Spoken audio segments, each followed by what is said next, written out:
connecting rod right here, right? This connecting rod will break. And when it breaks, it blows the whole side out of the motor, tears the cast out of the side of the motor. And that oil slinging out of the inside of the motor, hitting that hot exhaust, is what causes the big splash. What causes that to happen? Okay, so what causes them to break? You're too much compression for the rod. Okay, this rod is designed by Scat. It's basically a bulletproof one. Means it'll turn as many RPMs as you can get this engine to turn. Is one way to look at it. And then the material it's constructed out of, like a stock rod on a V8, it's probably 6,000, 6,500. Is getting consistently to run at that RPM. It's pretty much max.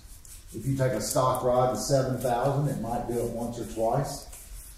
And there are some who could polish and balance them enough to maybe get that, but it's not going to last forever. I got a question. Yeah. So when you're talking about these, you said that a regular street car is flat on the top and it's 10 to 1. It's got a dish in it. It's not. It'll be 8.5 or 9 to 1. A street car would be 9 to 1, whereas you said the flat is a 10 to 1. Right. And but these are 11.5. So why would they want to go down from the flat to the dish to make that motor go to a 9 to 1 compression? Why would you want to do that? You don't. You pull the stock ones out and throw them away. Okay. You always want higher compression. I want the higher compression, yeah. Okay? That's what I was curious about. So, but this is what I'm going to tell you. The higher the compression, the higher the octane the fuel has to be. Okay? So, because especially with alcohols and water, the alcohol, which is part water that's in the fuel, right? So, the higher the compression, because it's under so much more. So, what 9 to 1 is, the cylinder space, when the piston comes all the way down, okay, and compresses, right, and it comes back up to compress, the valves close, and it starts to compress, right? So the volume of that cylinder is 1. How much a dish piston will compress that air? 9 to 1. So when you go up to 11.5, or you go to 12, or even 14, I've seen some 14 inch, like, that compression is just nuts, right? So you're up there that high. So when you're compressing it, that stresses everything. It stresses the rod, it stresses the crankshaft, okay? It stresses the crankshaft, it stresses the bolts, okay? Because it's slamming those pistons. When it comes off that fire, man, it's coming down hard, okay? And that's what makes it rotate. So the rotating assembly is your crankshaft and your rod bolts, your crankshaft caps, and the bolts in that. Does that make sense? This is the heart of the motor. So once you put the motor together, this is stuff you can't really get to, right? So once we seal the motor up and we lock it up, it's all got to be clean and tight. That's why we keep it done. So some of the stuff that's already been done, see that lobe of grease all the way around, all those lobes on that crankshaft? So the first time we drop those lifters down in there, they're going to be riding on that grease. And that's a break-in grease for the camshaft. Keeps some people talking about lobes down on the cam. It's because they didn't do this on the front end. I always like to put my heads on first and get a good clean surface and put my heads on. And if you put the heads on first on the engine, what I like about that is that if I drop something later on, it won't go inside my cylinder. Does that make sense? Mm-hmm. And so I like to close this part of it up too.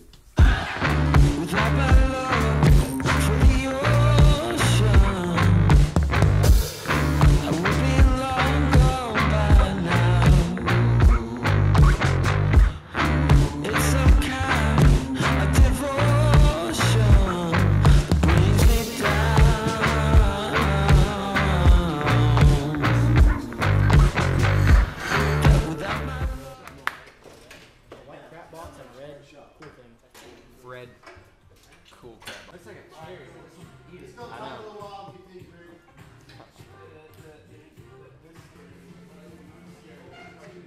Not too scared. Okay. I found a big cushion together around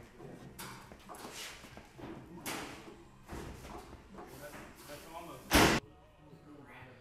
I mixed a gallon of the paint, which will also go on the truck. So break it loose with that. It's also a ratchet. And then I put put 2 coats, 3, 4 coats of clear. Tag. Right.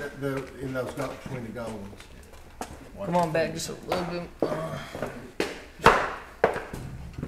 All right. No, no. All right.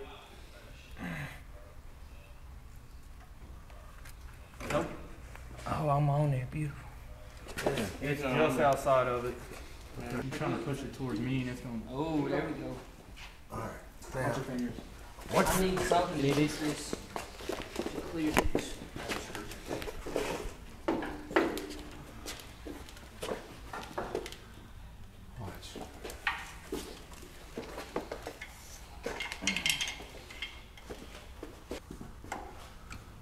Devin, what you got?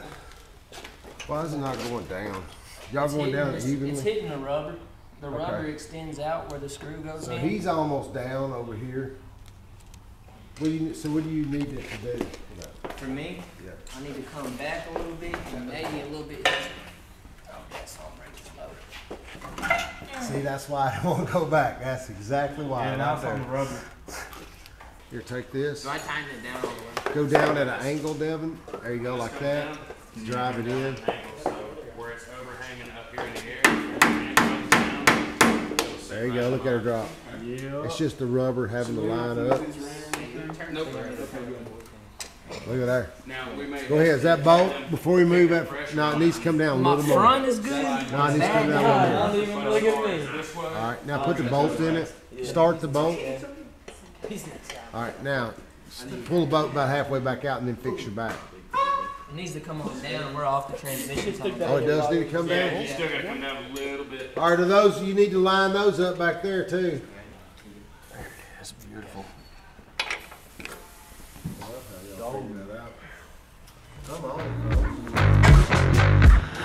Without my love for the ocean, I would be no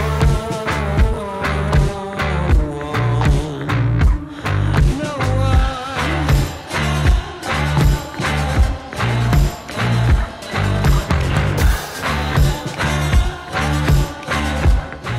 Bart, what are y'all doing right now? Okay, so we put the truck on the rotisserie, and by doing this, and this is what we was telling the kids last night, was that with the truck sitting on the chassis, everything just didn't want to line up the way it needed to line up. The LMC and Dynacorn both do a great job of building these fenders and whatnot, and if they're not gapped up right, there's probably something wrong somewhere.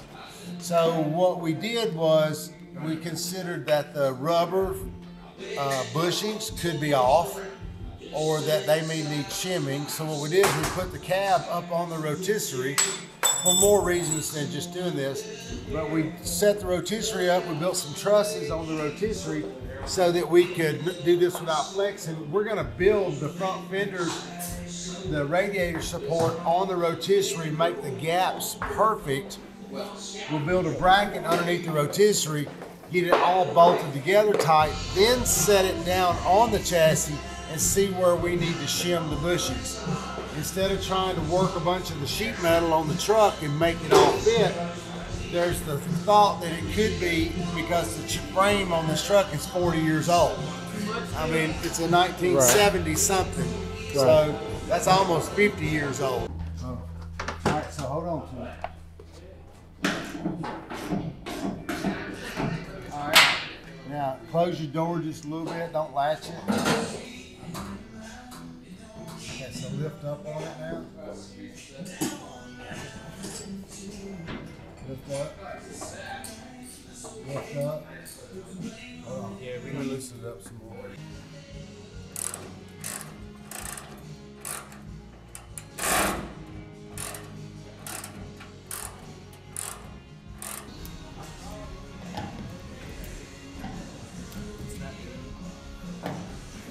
Okay, you saw how I parted it? Look, this was sticking out a while ago, right?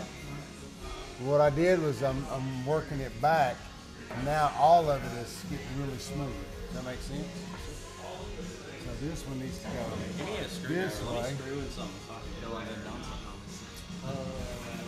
Now run your hand across. Yeah. We had it where it was pretty close with the other fenders. So what we want to do is get these right, okay? And then we'll pull a string down the body line, okay? And then we'll know what to do with that back door. Because we've got room at the top because we had to work the rust. Remember we built that door seal? We put new rockers at the bottom. The door has a space between it and the front door, and the back door is the only thing we have to live by, is that body line and that door. So we got tons of adjustments.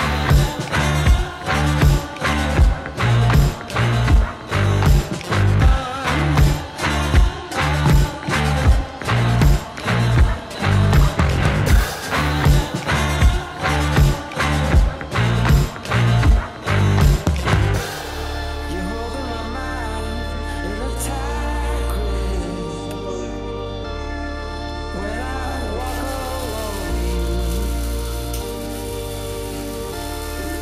The only thing that ain't lining up good is the hood. So if you move the front end over that away more, okay, what does that do? That tightens this corner up, right? Right. We got the front spaced really nice, right? But what's the secret is in that, what do you see on the front of that hood right there? This, on that side. What do you see right there? There's the secret to what's got to happen.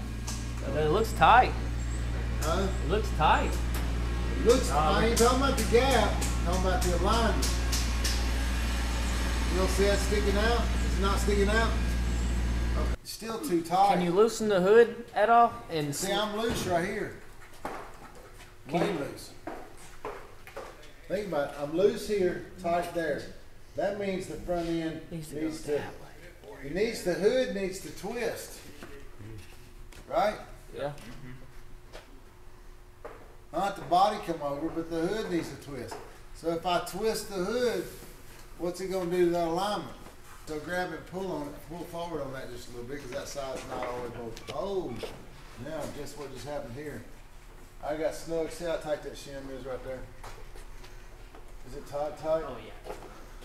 Okay, pull a little more. Oh, now that shim's good. Now I'm tight here. I've got the shim plus ring paddle. Okay, so push that down in there. Will. Oh, fingers.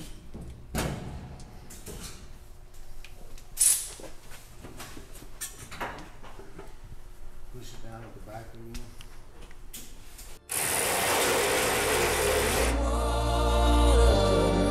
you roll straight through my heart.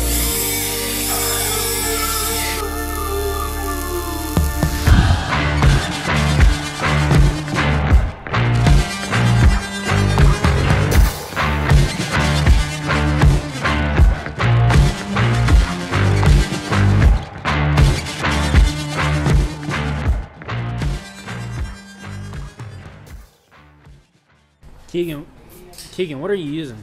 Some PB blaster. You said what is it? Some PB blaster. Can you show me the can? Peanut butter blaster. There you go. PB Blaster.